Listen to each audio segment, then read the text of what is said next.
Ya, assalamualaikum warahmatullahi wabarakatuh. Halo kawan-kawan semua, apa kabar hari ini? Semoga kita semua dalam keadaan sehat selalu. Amin. Jadi pada kesempatan sore hari ini kita kembali lagi di tanaman cabai keriting kita varietas serada lokal Sumatera Barat yang kita tanam di lahan bekas, lahan janda tanpa bongkar mulsa, tanpa olah lahan dan tanpa pemberian pupuk dasaran apapun. Dan ini tanaman cabai kita sekarang usianya 108 hari setelah pindah tanam. Dan ini sudah banyak lagi buahnya yang merah. Itu kemarin dulu kita petik, rencana kita akan melakukan pemetikan itu besok lusa. Nah, ini tanaman cabai kita sekarang di usia 108 hari. Kesempatan sore hari ini kita akan melakukan proses penyemprotan yang ke-29 kalinya. Dan sebelum kita melakukan penyemprotan itu, saya sedikit akan berbagi pengalaman, berbagi pemahaman tentang pertanyaan beberapa kawan kita di media sosial beberapa hari yang lalu itu tentang waktu yang terbaik kita melakukan proses penyemprotan hama ulat. Jadi kalau misalkan kita melakukan penyemprotan pada hama ulat itu tidak masalah kita mau lakukan penyemprotan kapanpun. Yang pastinya jangan melakukan penyemprotan ketika akan turun hujan ataupun diprediksi akan turun hujan tidak cukup 3 jam kemudian setelah kita melakukan penyemprotan. Jadi hindari melakukan penyemprotan apapun itu, bukan hanya untuk hama ulat tetapi semua penyemprotan yang kita lakukan, misalkan herbisida, pupuk daun, insektisida ataupun fungisida itu jangan lakukan proses penyemprotan kalau diperkirakan dalam 3 jam kemudian itu akan turun hujan. Tidak cukup 3 jam kemudian akan turun hujan. Terus yang kedua, kalau misalkan untuk hama ulat secara khusus itu tidak masalah kita mau lakukan penyemprotan 24 jam, mau pagi hari, mau siang hari, mau sore hari, mau malam hari, mau subuh hari. Tetapi lebih baik hindari melakukan proses penyemprotan pada saat cuaca terik, misalkan jam 11 siang ataupun jam 1 siang.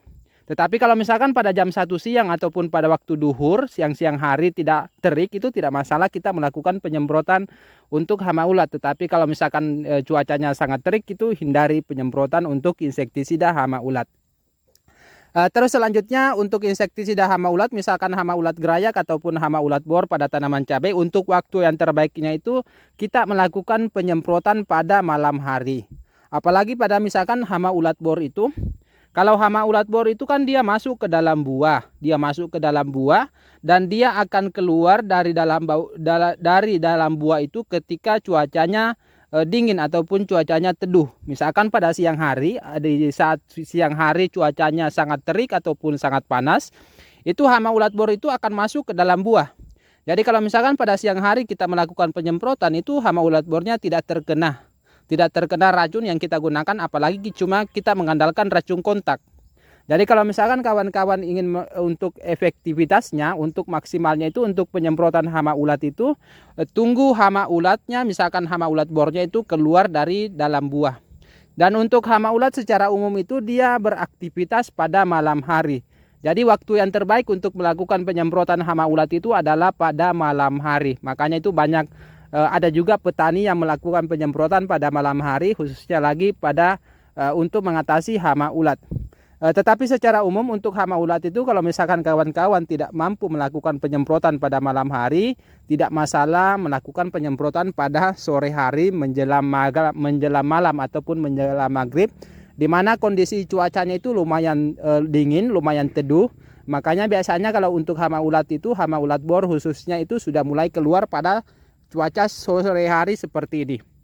Dan ini kan dia terik tetapi sudah sore, makanya sudah berteduh ataupun berlindung pada pohon-pohon di pinggiran kebun kita. Makanya biasanya kalau misalkan ada buah yang terkena hama ulat bor, itu hama ulat bornya mulai akan keluar pada jam-jam seperti ini, jam-jam 4, setengah 5 sore. Jadi itulah waktu yang terbaik kita melakukan penyemprotan khususnya untuk hama ulat. Dan untuk penyemprotan kali ini untuk pupuk daunnya itu saya menggunakan pupuk daun magnesium sulfat MGS. Ini dari Pak Tani. Ini adalah pupuk makro sekunder. Pupuk makro sekunder. Dia kandungannya magnesium dengan sulfur. Nah, itu bisa kawan-kawan lihat. Kita cukup gunakan 1 sendok makan. Terus selanjutnya untuk fungisidanya kita menggunakan fungisida Ditan. Ini kita gunakan 3 sendok makan. Kita gunakan 3 sendok makan yang lumayan menggunung, lumayan penuh.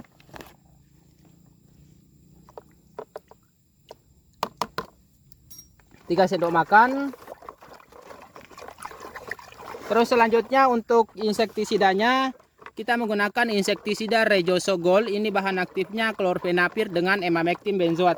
Ini sangat bagus kita gunakan untuk mengatasi hama ulat. Dia bahan aktifnya klorfenapir dengan emamectin benzoat. Sangat kuat untuk hama ulat. Ini kita gunakan 1 ml per liter. Jadi 15 ml per tangki. 15 ml, kita gunakan 15 ml.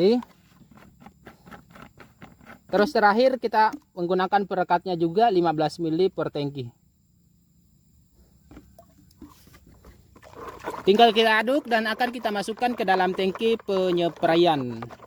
Jadi mungkin cukup sekian video kali ini. Semoga bermanfaat bagi kawan-kawan semua. Sampai jumpa di video-video selanjutnya.